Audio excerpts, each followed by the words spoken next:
I still remember the exact moment I thought my life was perfect.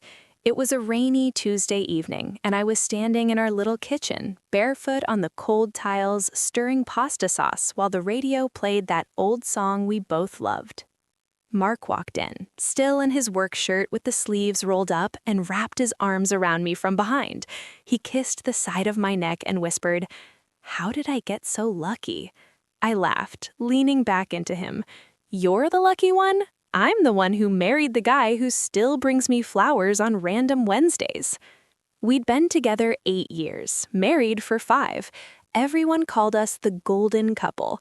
I had my small graphic design business that I ran from home, and Mark was climbing the ladder at the bank. We had a cozy house on the edge of town with a backyard big enough for the dog we kept saying we'd adopt one day. Kids were on the horizon. We even had names picked out. Emma for a girl, Lucas for a boy. Life felt safe, warm, mine.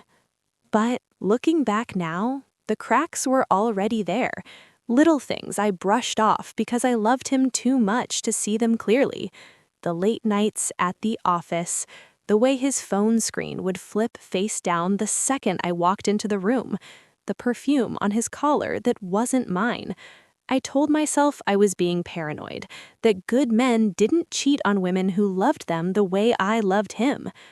That night, after dinner, we sat on the couch with our legs tangled, watching some silly rom-com. He kept checking his phone under the blanket. I pretended not to notice. "What's got you smiling at your screen like that?" I teased, nudging him with my foot. He locked it instantly. "Just work. Big client email." I smiled anyway. "Okay, Mr. Important Banker." But something in my chest tightened. Just a little.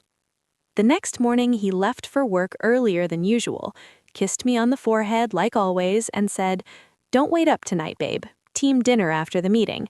I nodded, kissed him back, and watched him drive away.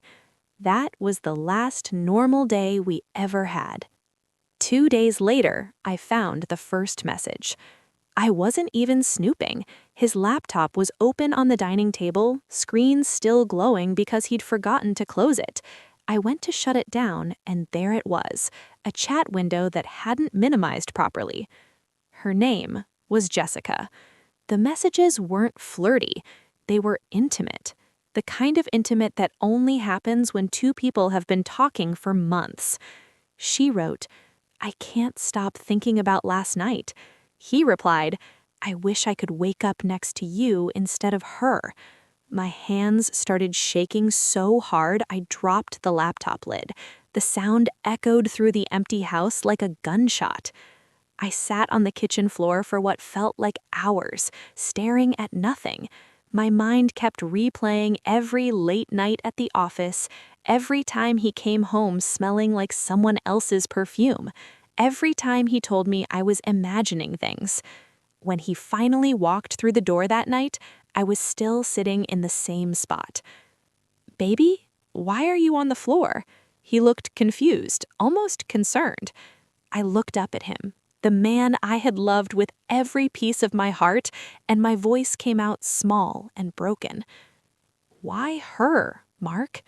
His face changed instantly. No denial, no shock, just tiredness, like he'd been waiting for this moment and almost relieved it had finally arrived. "I'm sorry," he said quietly. "I didn't want to hurt you." That was it. No long explanation, no begging for forgiveness, just, "I'm sorry." He packed a bag that same night, told me he was moving in with her, that he'd already signed the papers for an apartment downtown. I stood in the doorway watching him carry his suitcase to the car, rain pouring down around us. "You're just leaving?" My voice cracked. "After everything?" He paused, keys in hand. "I think it's better this way, for both of us." Then he drove off. I didn't cry that night. I was too numb.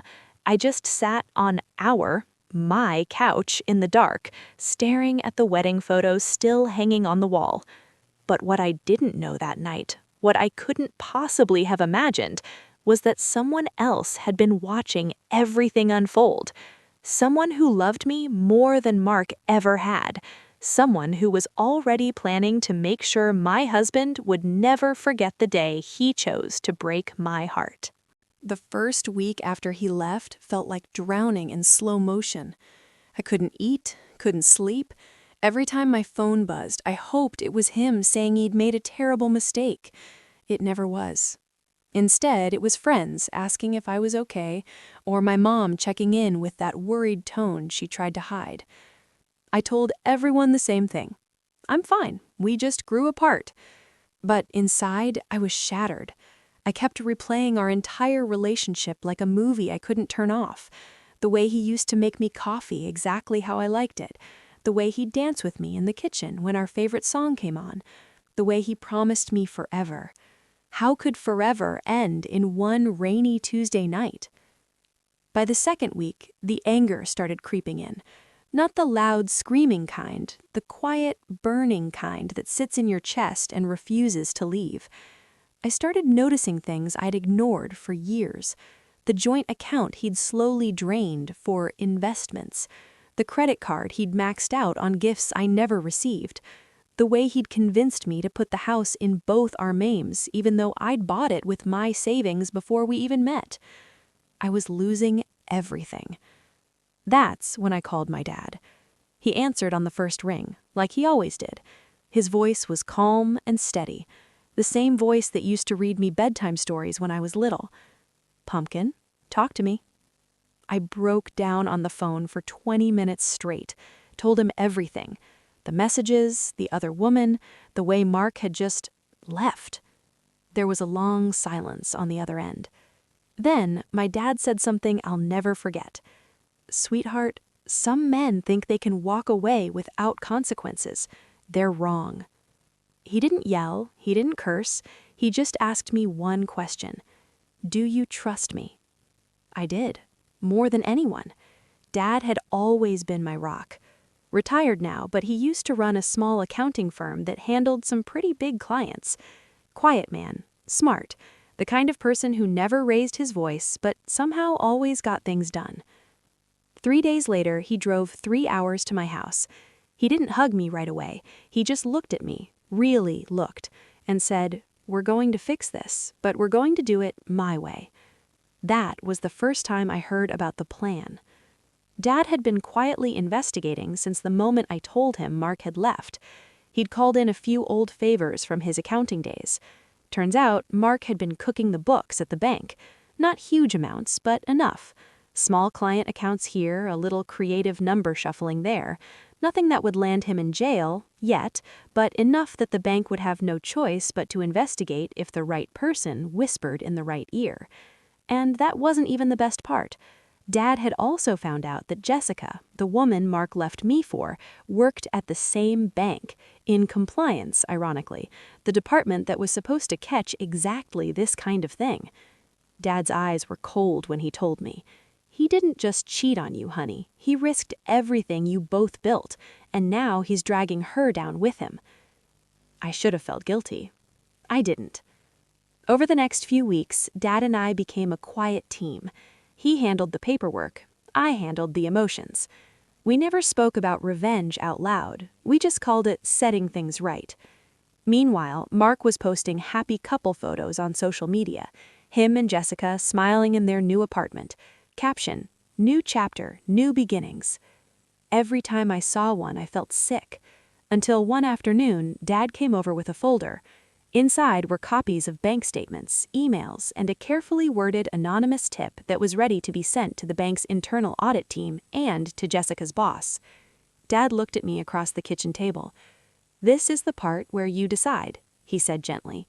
"We can stop right now, or we can make sure he never gets to do this to anyone else." I thought about the woman I used to be, the one who believed in second chances and happy endings. Then I thought about the woman crying on the kitchen floor while her husband packed his bags. I slid the folder back toward my father. "Do it." The day it all came crashing down for Mark started like any other. I know because I was there. Not in person, but Dad had arranged for me to see the security footage later. Mark walked into the bank at 8:47 a.m., coffee in hand, smiling like a man who thought he'd gotten away with everything. By 9:30 a.m., he was called into the executive conference room. By 10:15 a.m., security was escorting him out of the building with a cardboard box. The bank's investigation moved fast once that anonymous tip landed. They found enough to fire him immediately and refer the case to regulators. Not criminal charges, Dad had made sure of that, but enough to ruin his reputation in the industry. No bank in the state would touch him after the internal memo went out. Jessica found out the same day. She was pulled into a separate meeting. The compliance officer who had been sleeping with the guy stealing from client accounts, her career ended that afternoon too. I didn't smile when Dad showed me the footage. I just felt quiet, like the storm that had been raging inside me for months had finally run out of rain. 2 weeks later, Mark showed up at my door. He looked terrible. Eyes red, shirt wrinkled, the confident man I'd married completely gone. He didn't even try to come inside, just stood on the porch and said, "How could you do this to me?" I looked at him for a long moment. "I didn't do anything, Mark. You did." He started to argue, voice rising, blaming me, blaming the bank, blaming everyone but himself. Then my father stepped out from the living room behind me. He didn't say a word. He just stood there, arms crossed, looking at the man who had broken his daughter's heart. Mark's face went pale. He knew. Dad's voice was low and calm.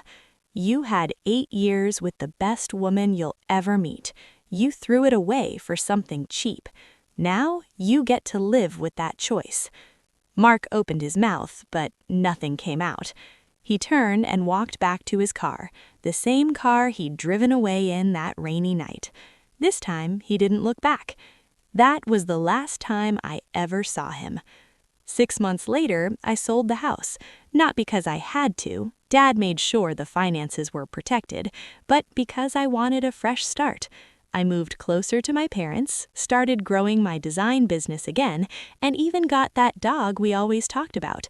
Her name is Luna. She sleeps at the foot of my bed every night. Some nights I still think about Mark, not with love anymore, not even with anger, just with a strange kind of gratitude. He showed me exactly who he was, and he showed me exactly who I could become when I stopped waiting for someone else to save me. My father never once called what we did revenge. He called it justice, and maybe that's what it was. I finally understood something important that year. Sometimes the strongest payback isn't loud or dramatic. It isn't screaming or fighting or trying to hurt someone back the same way they hurt you. Sometimes the strongest payback is simply refusing to stay broken.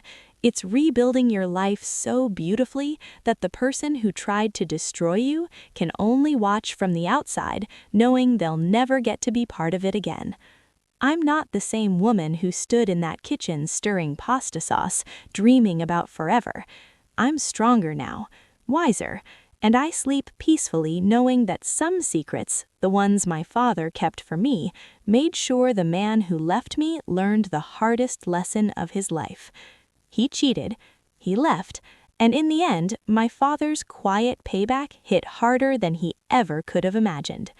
If you've ever had your heart shattered by someone you trusted completely, leave a comment below. Tell me, what's the one thing you wish you could say to the person who broke you? And remember, sometimes the best revenge isn't what you do to them, it's who you become without them. I'll see you in the next story. Until then, take care of your heart. It's the only one you've got.